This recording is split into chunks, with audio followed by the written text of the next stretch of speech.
د مهمو خبرونو سرټکي. د وړمې شپې زلزلې له امله د وختو تلفاتو تازه جزیات.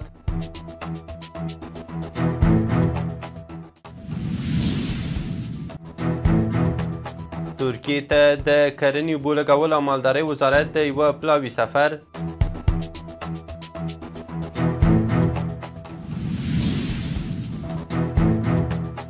د یو شمېر هیوادونو له لوري له زلزله ځپلو سره د مرستو کېدل.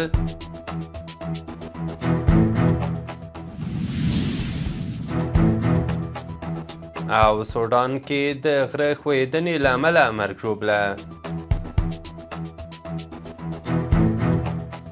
د واک ټلویزیون درنو لیدونکو سلام او وخت مو بخیر. نن سه شنبه د سنبولې 11مه. اوس هم بشپړ خبرونه.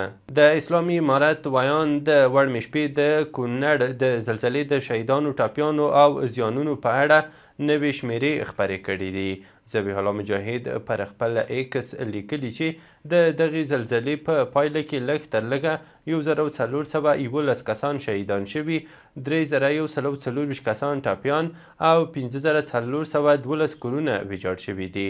مجاهد زیاته کړي چې دا شمیرې د کونړ د نورګل څوکۍ، چپې درې، پیجدرې، وټپور او اسداباد ولسوالیو دي. د کرنې اوبو لګولو او مالدارۍ وزارت یو پلاوی د مرستیال وزیر صدراعظم عثماني په مشرۍ د ټیکا په رسمي بلنه ترکیې ته ولاړ. دغه وزارت د خبرپاڼې له مخې په پلاوي کې د کرنیزو څیړنو لوی رئیس، د وزارت د دفتر رئیس، حقوقي سلاکار او تخنیکي ټیم هم شامل دی. د سفر موخه د کرنیزو څیړنو مرکزونو لیدنه او د دواړو هیوادونو د متخصصینو ترمنځ د نظرونو تبادله ده. دغه سفر کولی شي د افغانستان او ترکیې ترمنځ د کرنیزو څیړنو تجربو شریکولو او د تخنیکي ظرفیتونو د لوړولو لپاره د نوو همکاریو زمینه برابره کړي. د روغتیا نړیوال سازمان په یوه تازه راپور کې ویلي د کونړ او ننګرهار د وړمې شپې د زلزلې له امله چې 1411 کسان پکې شهیدان شوي او شاوخوا 3140 نور پکې ټپیان دي، له امله یې په اټکلي ډول 12000 کسان اغېزمن شوي دي. د روغتیا نړیوال سازمان دغه اغېزمنتیا مستقیمه بللې ده. دغه سازمان وایي دوی د لومړنیو بنسټونو له منځه و چې روغتونونو ته بیړني روغتیایي کیټونه یا روغتیایي کڅوړې ورسولې.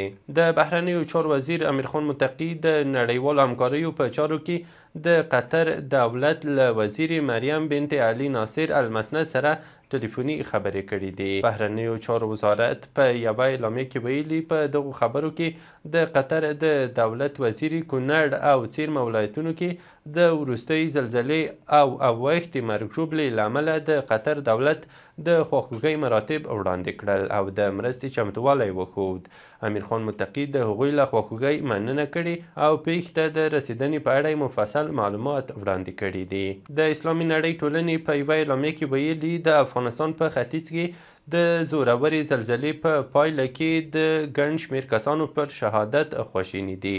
اعلامیې د دغه ټولنې د مشر محمد بن عبدالکریم علیسا له قوله زیاته کړې چې ټپیانو ته بیړنۍ روغتیا غواړي او افغان ولس دې الله جل جلاله له راتلونکو زیانونو وساتي. د بریټانیا د بهرنیو چارو وزارت خبر ورکړی چې د افغانستان په ختیځ کې د وروستۍ خونړۍ زلزلې له کبله د بشري اړتیاوو د پوره کولو لپاره 1 میلیون پاونډه ځانګړي کړي دي. سرچینې ویلي چې دغه مرستې د ملګرو ملتونو د نفوس صندوق له لارې لګول کیږي. یاد وزارت په خپره کړې خبرپاڼه کې ویلي چې له دې پیسو به ګرځنده روغتیایي ټیمونه جوړ شي. د بیړنیو حالاتو لپاره به طبي کیټونه برابریږي، ښځو ته د ځانګړو حفظ الصحې کیټونه ویشل کیږي او هغو کورنیو ته چې خپل کورونه یې له لاسه ورکړي د موقتي سرپناه زمینه برابریږي.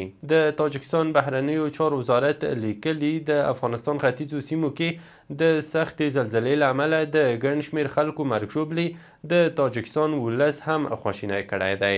اعلامیې لیکلي د تاجکستان جمهوریت د افغانستان له ګاونډي او ورور ولس سره د خپلې خواخوږۍ د څرګندولو ترڅنګ د قربانیانو کورنیو او خپلوانو ته د زغم هیله کوي او ټپیانو ته د بشپړې روغتیا دعا کوي. د کاناډا لومړي وزیر مارک کارني پر خپل ایکس د افغانستان ختیځ کې له زلزلې وروسته وضعیت وحشتناک یاد کړی او زیاته کړې ده چې کورنۍ له نه تصور کیدونکو سختیو سره مخ دي. هغه ویلي لکه څرنګه چې د افغانستان خلک د بیا رغونې او راټولیدو هڅې کوي، کاناډا د خپلو همکارو ادارو له لارې د بشري مرستو لپاره چمتو ولاړه ده. د افغانستان لپاره د امریکا سفارت چارسمبالي ډان براون پر ایکس لیکلي د اګست په 21 د افغانستان په ختیځه سیمه کې د مرګونې زلزلې د خبر په اورېدو سره خواشینی شوی دی. هغه زیاته کړي چې په دې سخت وخت کې د افغانستان له خلکو سره خپله ژوره خواخوږي څرګندوي. د هرات د سوداګرو لخوا د کونړ زلزله ځپلو ته د مرستو لومړۍ جوپه استولې ده. د هرات د قانون او صنایع خونې مشر محمد ناصر امین ویلي د خوراکي توکو او درملو لومړنۍ جوپه چې 15 موټرو کې ځای پر ځای شوي د کونړ زلزله ځپلو ته واستول شوه. نوموړي ویلي دا لومړی پړاو مرستې دي او راتلونکي کې به هم دوام وکړي. د هرات د قانون او صنایع خونې مشر زیاتوي چې د هرات سوداګر به راتلونکي ګام کې د زلزله ځپلو لپاره د کور او سرپناه جوړولو په برخه کې هم اقدام وکړي. د پنجشیر ولایتي مسؤلین ویلي چې د یاد ولایت له قانونو څخه تازه راایستل شوي 6415 قرات زمرود د ازادې داوطلبۍ له لارې په ټولیزه توګه په 1,05,550 امریکایي ډالرو پلورل شوي دي. د پنجشیر د والي ویان سیف الدین لټون ویلي چې دغه داوطلبۍ د هیواد له بېلابېلو برخو څخه د پانګوالو او په ځانګړي ډول د پنجشیر ځایي سوداګرو په ګډون په شفافه او ښه چاپیریال کې ترسره شوه. د کډوالو ستونزو ته د رسیدنې کمیسیون ویلي چې تېره ورځ له ایران او پاکستانه 16,338 کډوال هیواد ته راستانه شوي دي. د دغه کمیسیون په وینا له دې ډلې 11,350 کسان له پاکستانه او 4,908 کډوال بیا له ایران راستانه شوي دي. دغه کډوال د تورخم، سپین بولدک، انګور اډې، بهرامچی، ورېښمو پله او اسلام کلا له لارې هیواد ته راستانه شوي دي. له هیواده بهر دا چې د سودان د جنوب په دارفور سیمه کې د سختو ورښتونو او ځمکې ښویېدنې له امله 1000 تنه مړه شوي دي. د راپورونو له مخې دا پیښه چې پرون رامنځته شوې ده یاده سیمه کې یو کلی په بشپړ ډول له منځه تللی دی. د سودان د خپلواکۍ غورځنګ پوځ چې د دارفور سیمه یې تر کنټرول لاندې ده له ملګرو ملتونو او نړیوالو مرستندویو ادارو غوښتي چې تر خاورو لاندې خلک راوباسي. د سپورت له ډګره دا چې د افغانستان کرکټ بورډ لیکلي د روانو لیستې سیالیو په لوبغالي کې د کونړ د زلزله ځپلو لپاره مرستندویه صندوق ایښی دی.